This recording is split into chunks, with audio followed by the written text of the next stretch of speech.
बिस्मिल्लाहिर्रहमानिर्रहीम। अस्सलाम वालेकुम। बुक है हमारे पास introduction to statistical theory part 2 की ये बुक है। और क्वेश्चन जो मैं आज सॉल्व करने वाली हूँ वो है question number 18.31।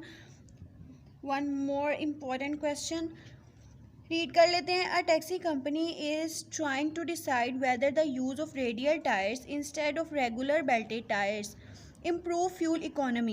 12 cars were equipped with radial tires and driven over a prescribed test course.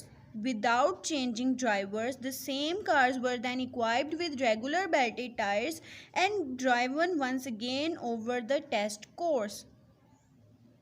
The gasoline consumption in kilometer per liter was recorded as follows. ये हम लोगों को डाटा दिया हुआ है उन्होंने। अब आगे है at the 0.025 level of significance, can we conclude that cars equipped with radial tires give better fuel economy than those equipped with belted tires? Assume the population to be normally distributed. इसमें उन्होंने हमें कहा है कि हम लोगों ने assume करना है। दो चीज़ हमें बता दी जिससे हमें पता चलता है कि इसमें फार्मूला कौन सा यूज़ होना है। एक तो उन्होंने हमें assume करने का बोल दिया है और दूसरा उन्होंने हमें कंक्लूजन निकालने का बोला है। ठीक है, कंक्लूजन हो तो हम लोग यहाँ पे कंडीशन लगाएंगे और जो कंडीशन होगी उसके लिए ऑब्वियस सी बात है हम लोग कौन सा फार्मूला यूज़ करते हैं। ठीक है जी, तो ये हमारे पास आ गया है क्वेश्चन। मैंने सारा लिख लिया था। हम लोगों को पता है कि अब तक तो पता चल ही गया हुआ है कि हम लोगों ने अगर टी डिस्ट्रीब्यूशन का फार्मूला लगाना है तो हम लोगों को डी भी चाहिए और डी स्क्वायर भी चाहिए। इसलिए मैंने डी और डी स्क्वायर पहले ही फाइंड कर लिया और उनके सम भी निकाल लिए हैं। ठीक हो गया। अब यहाँ पर डिफरेंस फाइंड करना है ना, दो चीज़ों के दरमियान डिफरेंस फाइंड करना है। तो हम लोगों ने जो डी निकाला था वो हम लोगों ने इसमें से इसको माइनस करके ये निकाला है और फिर उसके बाद जो डी स्क्वायर था वो इसका स्क्वायर लेके किया है। ठीक हो गया। तो डिफरेंस के लिए हम लोग डी लगाएंगे। एक्स बार की जगह पे सिंपली हम लोगों ने एक्स की जगह पे डी लगा देना है सारे फार्मूले में।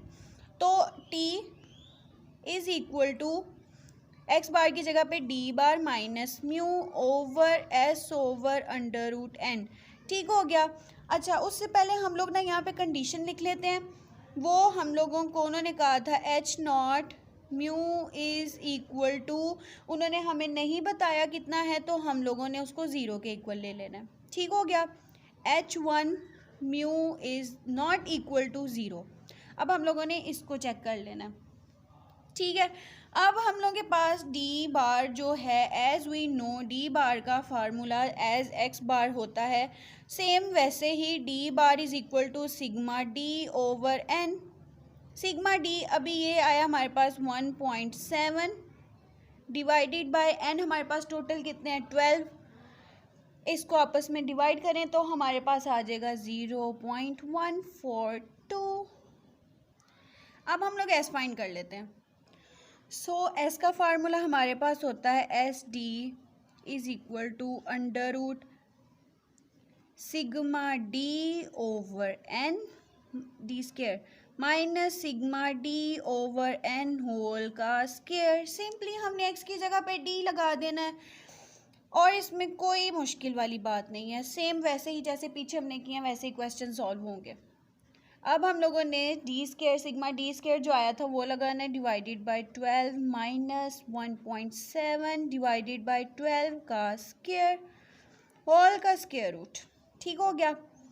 S D is equal to, इसको डिवाइड करेंगे तो हमारे पास जो आएगा वो होगा 0.056। मैंने कहा सिंपल सा क्वेश्चन है तो थोड़ा सा अच्छे तरीके से कर दिया जाए।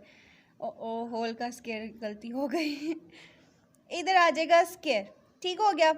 S T is equal to 0.056 minus इसका स्क्वायर लेंगे तो आ जाएगा 0.0201 होल का under root. S T minus कर लें इसको 0.036 under root. S T is equal to 0.190। ठीक है, अब हम लोग लगा लेते हैं। हम लोग के पास सारी वैल्यूज़ आ गई। अब हम लोग टी का फार्मूला लगा लेंगे। Again T is equal to D bar minus mu over S over under root N. ठीक है, t is equal to D bar जो है वो हमारे पास आया था 0.142 डिवाइडेड बाय एस हमारे पास आया है अभी 0.190 ओवर अंडर रूट 12। इधर ही कर लें, जगह की सेविंग करें, ओवर, बस आपका क्लियर नज़र आना चाहिए, बाकी जगह डजेंट मैटर आपने कितना यूज़ किया है कितना नहीं। 3.464 ठीक है। अब इसको अगर हम करते हैं तो हमारे पास आ जाएगा फर्दर 0.142 डिवाइडेड बाई, ये मेरे 2 को आज पता नहीं क्या हो रहा है, 0.055, इसको डिवाइड करें तो हमारे पास आ जाएगा 2.581। ठीक हो गया। और अगर देखें तो लेवल ऑफ सिग्निफिकेंस जो है वो हमें उन्होंने दिया हुआ है, लेवल ऑफ सिग्निफिकेंस उन्होंने हमें दिया हुआ है जो कि है अल्फ़ा इज़ इक्वल टू 0.025। शुक्र है 2 सही लग गया। अब हम लोग यहाँ पर फार्मूला लगा लेते हैं क्रिटिकल रीजन का, जो कि आता है t ग्रेटर देन और equal to t alpha by 2 n minus 1। t greater than और इक्वल टू t अल्फ़ा हमारे पास 0.025 आया डिवाइडेड बाई 2, n हमारे पास कितने हैं 12 माइनस 1। t ग्रेटर देन और इक्वल टू t, इसको करें तो अगर हम इसको करने के बाद करेंगे तो हमारे पास आएगा 0.0125, लेकिन हम लगाएंगे 0.01। 12 माइनस 1 करें तो हमारे पास क्या आएगा 11।